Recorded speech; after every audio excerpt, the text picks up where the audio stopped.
So, firstly, how were you impressed with Wales in the Six Nations? Because obviously the brand of rugby they played wasn't to everyone's tastes, but were you impressed? Yeah, I mean, I don't really care about the brand of rugby. Like, if I want to watch that brand, an exciting brand of rugby, I'll watch Sevens. Yeah. Like, I like to watch good play. I like to watch winning play. I like to see a team with great sort of unity of movement and great understanding. And I think what Warren Gatland has done is got a load of really good players and made them better. And part of that is, I imagine, his technical coaching from his technical staff, but he's also he obviously is so clear on the message of how he wants Wales to play that everybody knows what to do all the time. A lot like Leinster, actually. Yeah. And Ireland until this year they've been, but Wales just. It's easy to say Wales weren't brilliant because they weren't really in attack, but they were really, really hard to beat, which is infinitely more important. Yeah.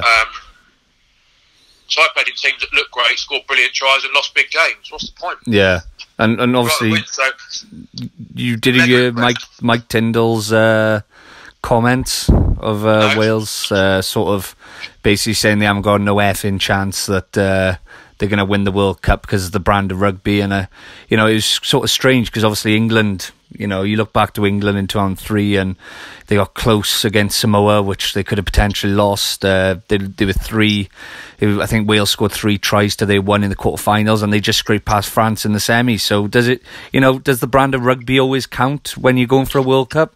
Well, that's the sort of thing that offends Welsh people, but I think it's got a point. Because generally, not always, to go and win the World Cup, you generally have to score points. And Wales looked a lot better at smashing other teams to pieces than they did at scoring points. And I do think the brand of rugby they're playing could actually really suit the World Cup.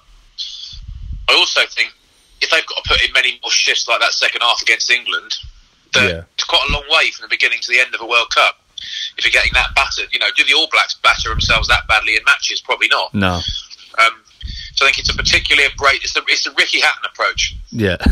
Which is I'm going to wear a few on the way in. Hopefully, none of them knocks me out. Yeah, and do you think there's similarities between Wales and that England 2003 side? Because obviously in the previous autumn in 2002, they did a clean sweep of Australia, New Zealand, and South Africa. Went on to win the Grand Slam quite convincingly. Are there similarities there, or what are your thoughts on that? Yeah, the main similarities I look for are the record speaks for itself. You don't need me to read the record out, but then wins and losses and stuff. But I think in terms of key players, would England have won the World Cup without, let's just pick 3 players: Martin Johnson, Neil Back, Johnny Wilkinson. Yeah, probably not. No, probably not, because it was so tight. Do Wales have their Johnny yet? You kind of I struggle to see a team winning a World Cup without a Johnny or a Bowden Barrett. Yeah. Key man who absolutely drives everyone forward, and I could be wrong. I'd love to be wrong. Because even though I'm English, I'd quite like Wales to win the World Cup if England don't. Yeah, that's strange to hear. That is. I like it. I'm not bothered about. I'm not bothered about what this country, but this team versus that team. It doesn't really bother me. But I'm not very tribal, I guess. But I think. Could they survive without Anscombe? Yeah, because they got bigger. Yeah. Could they survive? It's kind of like they've got. So I wonder, maybe they are in a really good position. I mean, when it comes to it, they're going to have to play against the best attacking teams in the world, and that defence is going to be properly tested. And then, once they've weathered opposition storms, they've got to go and score points. Yeah. They've got good enough players, but they didn't look that good at racking up loads of points in the Six Nations. That's the only worry I would have as a Welshman. Yeah. And obviously you've seen firsthand the likes of Josh Adams, Thomas Young, as you said, Dan Biggar playing their trade in England. Do you think the Gallagher Premiership has sort of improved them as players? Because I've seen a lot of change in Dan Biggar, in his attacking game, especially since going to Northampton. Yeah, it can't hurt, can it? No. Because this might annoy a few non-English people. It's a much better league. It's a much better league. Yeah, it is. Yeah, I agree. It's an infinitely superior league for various reasons, but so it can't hurt, can it? operating at that level. So think about the step up from Pro 14 to European Champions Cup. But actually, that step is much smaller when you're going from the Pro 14. So yeah, it's got to help. But much smaller than when you're going from the Pro 14. I guess it would have helped. Playing at a slightly higher level. It's like people always used to say this and say, well, then you come over to Cardiff and lose. So why don't the English teams always batter the Welsh teams? Yeah. It's like, well, I don't agree. We used to get over there, right? We got over there to Cardiff or to wherever. Ospreys or Dragons. It was the biggest day of their lives. Yeah, you're right. We're just like, mate, we were at Welford Road last week.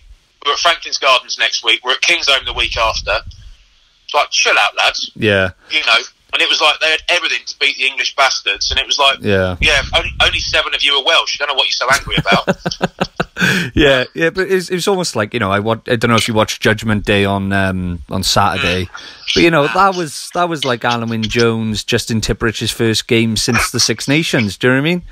And it's like there's obviously a lot of talk about rugby player welfare and that, but the English Premiership guys, they're playing week in, week out. Do you know what I mean? When there's a break in the Six Nations, they're playing for their clubs, and that doesn't happen over in Wales. Do you know what I mean? And I remember one season, Jamie Roberts and Sam Warburton, they played more games for Wales than they'd done the Cardiff Blues.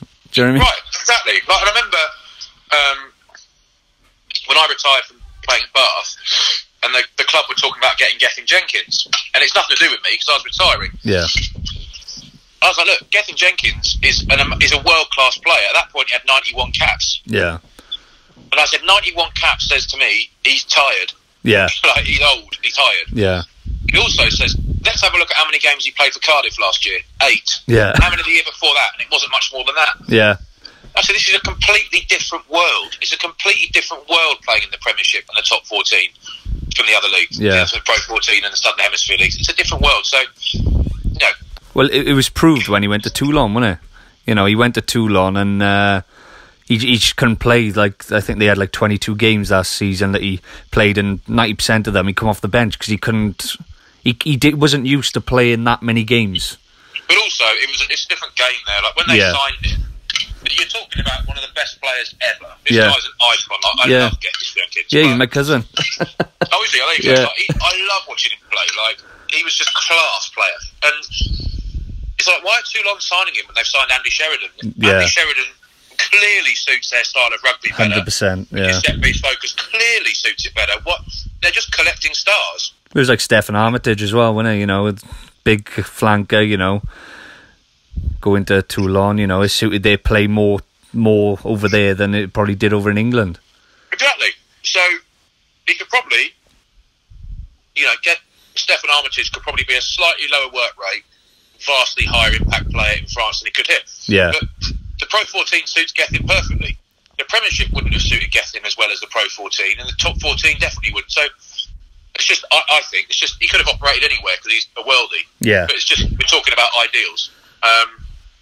But anyway, you play against the Blues, or you play against Ospreys during the season. There's a very good chance you're not going to be playing against Alan Wynne-Jones and Josh Navidi because they won't be playing. Whereas you go up to Saints, unless England are playing that weekend, you're getting full metal jacket, So it's just much harder. It's much harder. Do you think something needs to happen then? Because obviously they're talking about they're changing the sort of dynamics of all the world leagues over the next year or the next 2 years. Is there something that the regions need? Because from a Welsh point of view, I'm not biased. I can see that it is quite unfair, and if the English side were doing it, I'd be like, because the English sides can't do it because there's so much money on the line. Do you know what I mean? These players are getting top buck, and...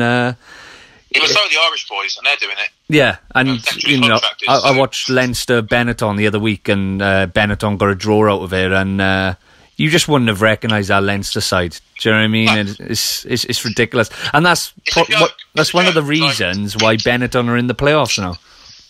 Yeah, exactly. Because Benetton have to play... Benetton aren't putting a second team out. No, exactly. And to be honest, it's almost like if you compare it to the Premier League, you had... like down the years, if teams are playing second sides when they have nothing to lose, and another team is sort of wanting them to win, and they need a result out of that game, you know, the people are up in arms if people make 10 changes. Do you know what I mean? And it's like, it's no different in rugby, but nothing gets said about it. Right, I'll tell you what, like, Bristol Bears a couple of months ago. I love them. I love them. They had a home game, then they had an away game. I forget where it was. It was like Sarries. It was at Sarries. And they made like 11 changes. I remember that, yeah.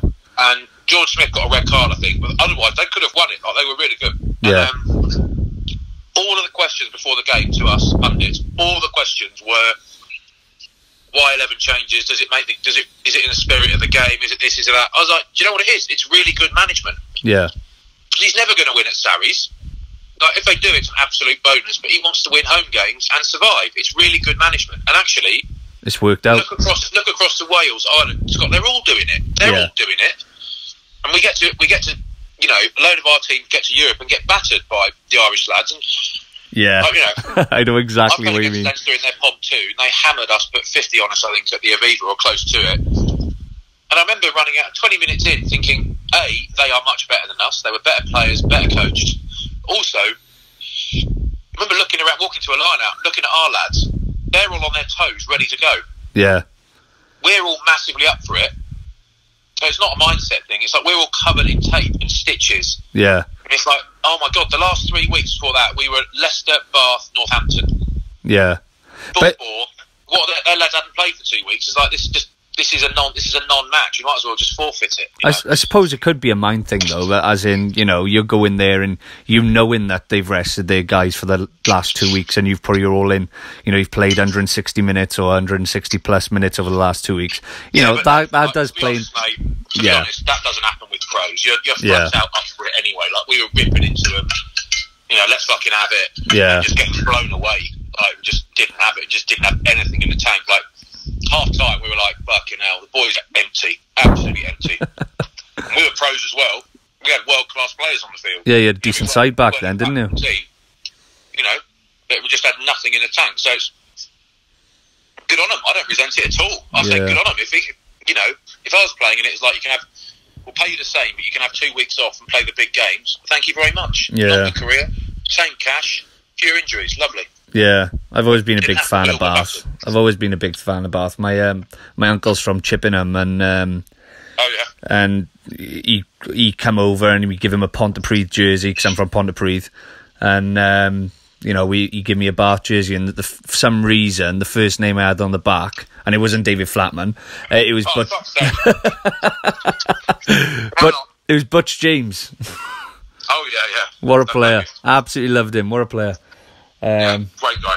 But got a bit sidetracked then. Sorry, but anyway, so on to England. You know, I don't know whether you want to talk about the sort of second half capitulations in Cardiff and against the Scots. You know, what went wrong? Because the brand of rugby they played was unbelievable. So I'm just swigging a drink. Sorry, but right. I think it's one of those. If you really analyse it and you look into it, you think, God, there's got to be demons there now for England. There's got to be demons. That's happened to them. What if it happens again? What if they start a second half that badly again? All that sort of stuff. Do you know what? The reality is, the players were gutted on the day. Yeah. They'll be gutted for a day or two afterwards. But they literally would have forgotten that now. If they ran out against Wales tomorrow, they ain't thinking about that last game. That's fans and pundits that are thinking about that. Yeah. The lads couldn't give a monkeys. Like, that's the wrong thing to say. There's so many big games. Like, think of the games Owen Farrell has played since that day versus Alan Wynne-Jones. Yeah. That's it Alan is mad. Wynne-Jones played one game since then. Owen Farrell's just played in a European semi-final and bossed it. You know? Yeah. Confidence is back. Sometimes, do you know what? Sometimes you're shit. Sometimes you are just shit. Very, very occasionally you find it. No, you never find a team. Very occasionally you find an athlete who isn't shit sometimes. Yeah. So Usain Bolt was never shit. Yeah. Floyd Mayweather was never shit. Yeah. Joe Calzaghe was never shit. Yeah. That is why these people are icons. They are viewed completely differently from everyone else. Yeah. Ricky Hatton's a legend, an icon himself. But he's not viewed in the same way as Joe Calzaghe or Floyd Mayweather. Just because he lost those 2 fights. Yeah, but he got busted a couple of times. Yeah. So It literally happens to everyone who has a life in sport, whether it's amateur or professional. So, honestly, I honestly think people think the England lads will be more worried about that than they are. Yeah. When they're next in camp, they're not still thinking about, oh God, remember that? Yeah. They're having a crack and they're getting flogged and they're going out for coffees and they're doing normal shit. Yeah.